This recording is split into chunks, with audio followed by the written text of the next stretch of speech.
إن الحمد لله نحمده ونستعينه ونستغفره ونعوذ بالله من شرور أنفسنا ومن سيئات أعمالنا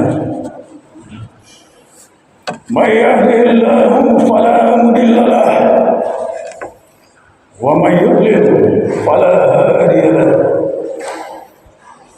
وأشهد أن لا إله إلا الله وحده لا شريك له وأشهد أن محمدا عبده ورسوله اللهم صل وسلم وبارك على محمد وعلى آله وأصحابه أجمعين أما بعد فيا عباد الله أوصيكم ونفسي بتقوى الله فقد فاز المتقون قال تبارك وتعالى في الكتاب الله يا أيها الذين آمنوا اتقوا الله حق تقاته ولا تموتن إلا وأنتم مسلمون. Artinya, wahai orang-orang yang beriman, bertakwalah kalian kepada Allah dengan sebenar-benarnya takwa, dan janganlah kalian mati melainkan dalam keadaan Islam. Ya ayyuhalladzina amanu taqullaha wa qulu qawlan sadida yuslih lakum a'malakum wa yaghfir lakum dzunubakum wa may yuti'illaha wa rasulahu faqad faza fawzan 'aziman. Ya ayyuhal mu'minun, sidang Jumat rahimakumullah, Islam adalah satu-satunya agama yang ada di sisi Allah. Umat manusia yang diakui oleh Allah dan diakui oleh Rasulullah hanyalah mereka yang beragama Islam. Allah berfirman di dalam Al-Quran surat Ali Imran ayat 19, Inna dina indallahil Islam, sesungguhnya agama di sisiku hanyalah agama Islam. Tak ada agama yang lain, hadirin sekalian.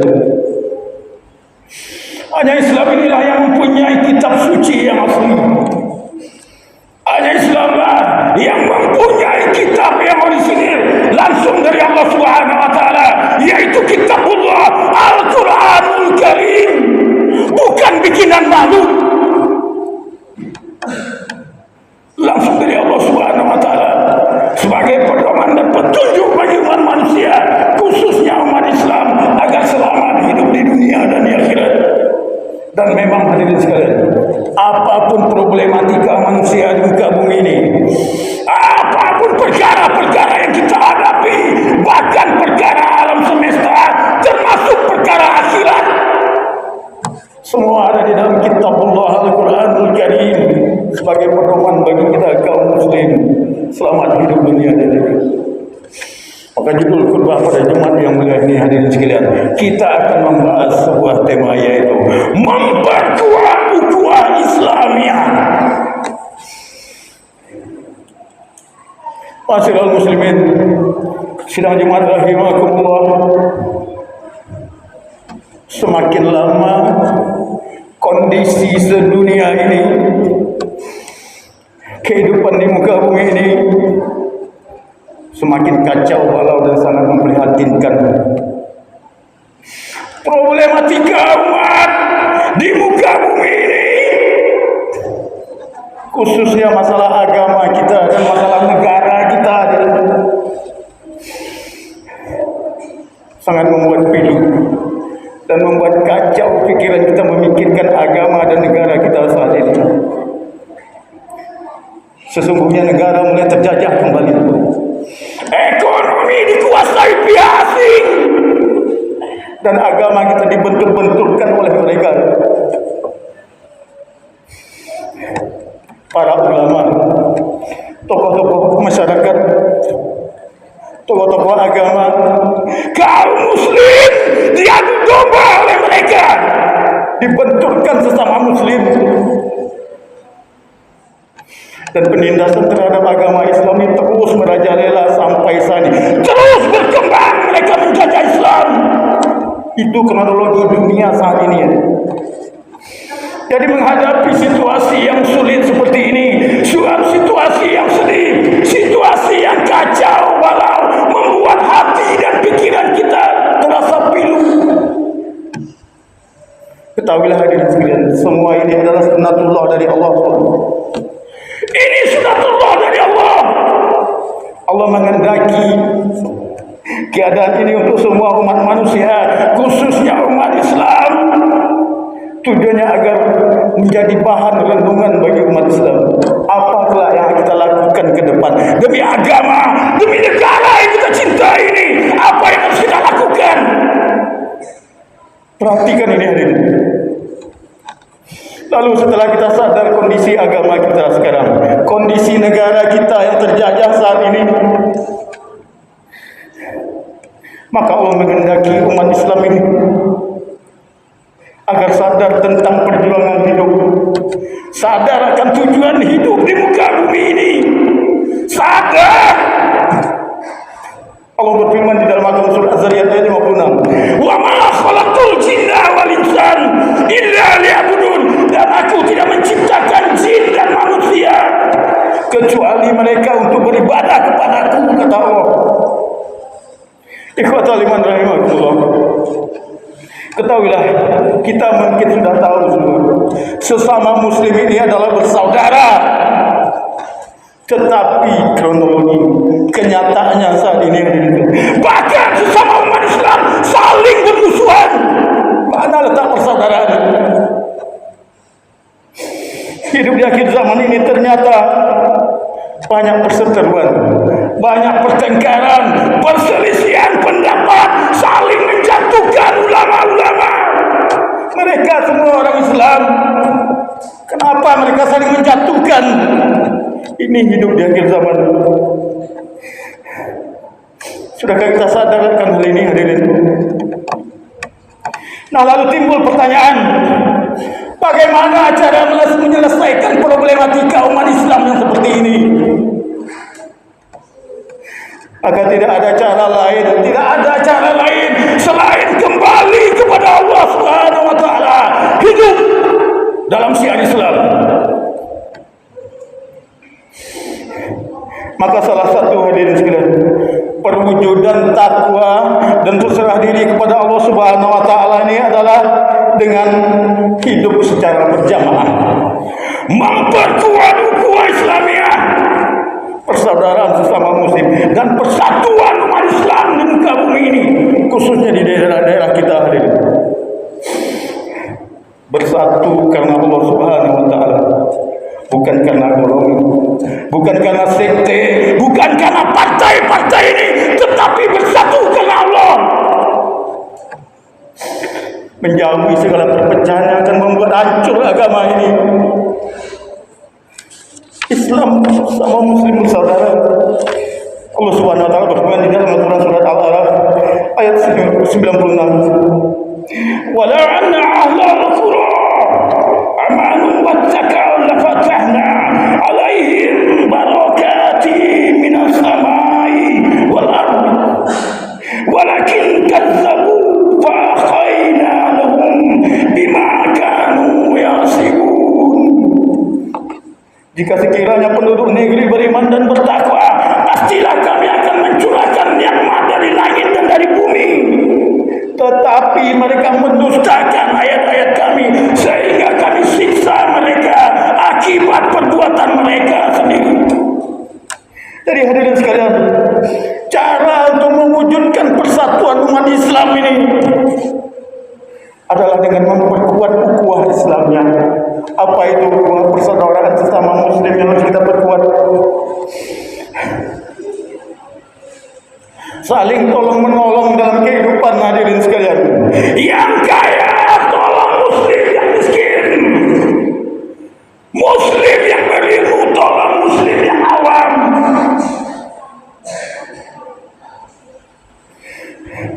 Muslim yang memiliki kelonggaran dalam hidup, maka tolonglah saudara muslim kita yang sedang dalam kesulitan, sedang dalam kesulitan.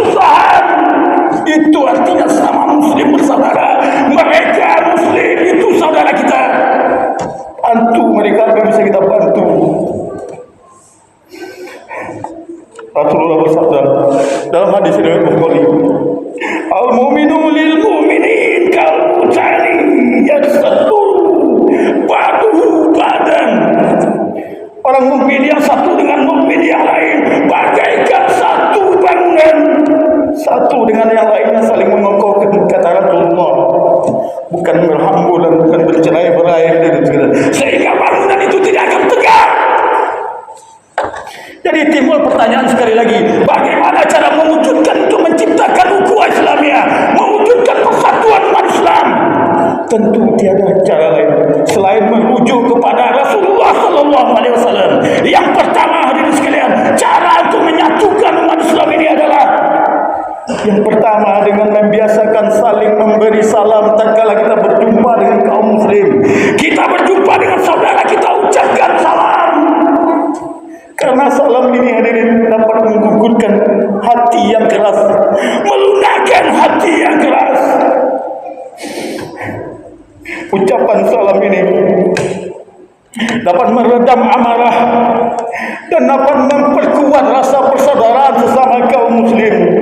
Maka jangan segan-segan, jangan ragu untuk mengucapkan salam tatkala kita berjumpa dengan saudara kita. Ucapkan salam, assalamualaikum. Kenapa?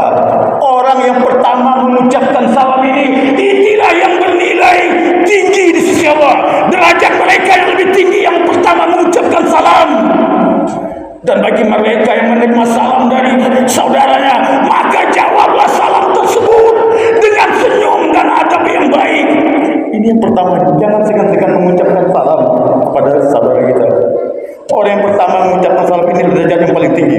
Yang kedua adalah biasakan menjenguk tatkala ada saudara kita yang sakit.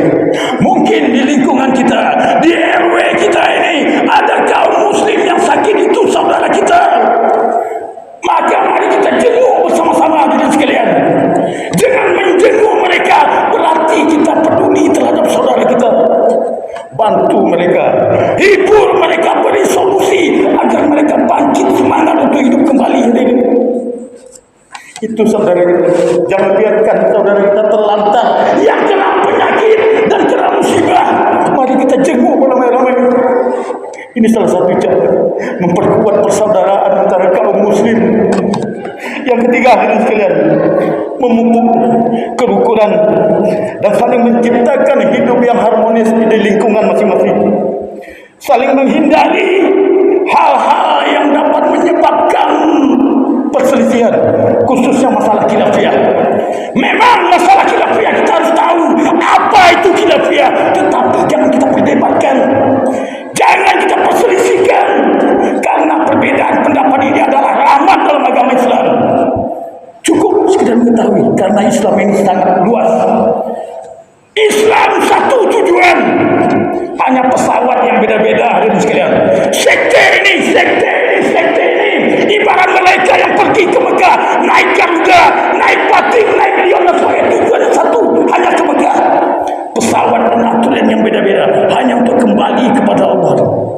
Ingat, jangan ada perselisihan. Yang keempat, saling berbagi apapun itu, makanan, minuman, saling bersedekah kepada tetangga kita hadirin sekalian, dan akan merasakan kedamaian. Saling memperhatikan. Jika kita mempunyai kelebihan, beri tetangga-tetangga kita. Karena dengan memberi ini sangat terdapat unsur tarbiyah untuk saling berbagi sesama kaum muslim. Yang kelima, yang terakhir, memudayakan hidup musyawarah dan mufakat.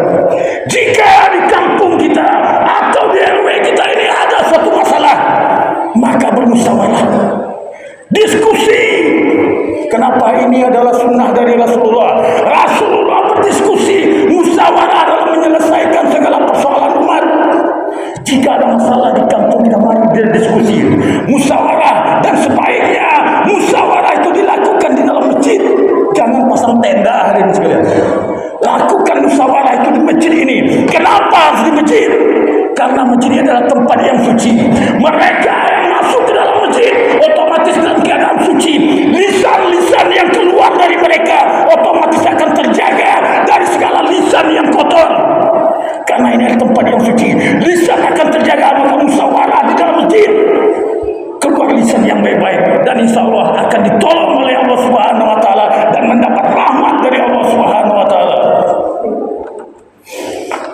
fa'tabiru ya ulil absar la'allakum turhamun.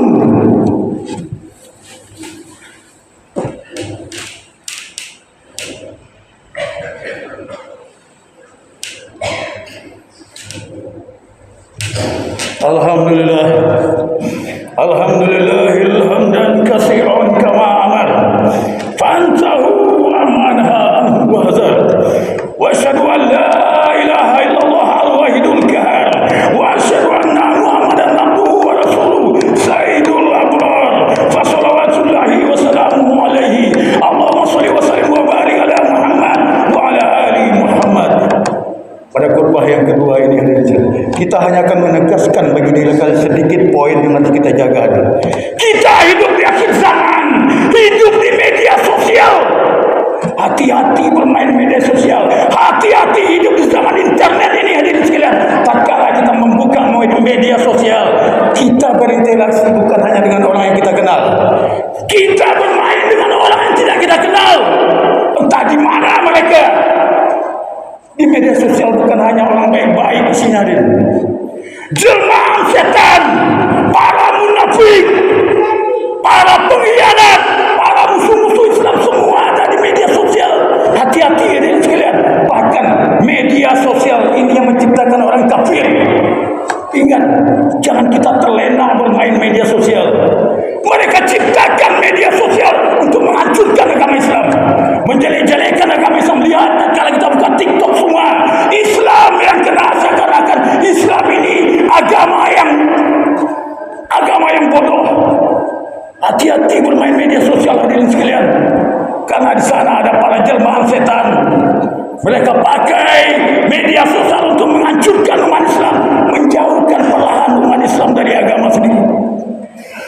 Nah, yang terpenting hadirin sekalian, semakin giat mereka menghancurkan agama ini, maka semakin kuat persaudaraan kita. Ingat, jangan mau kita dihancurkan atau dibodoh-bodohi oleh media sosial. Sekali lagi ingat, betapa kuat kita, karena ini adalah tipu daya mereka.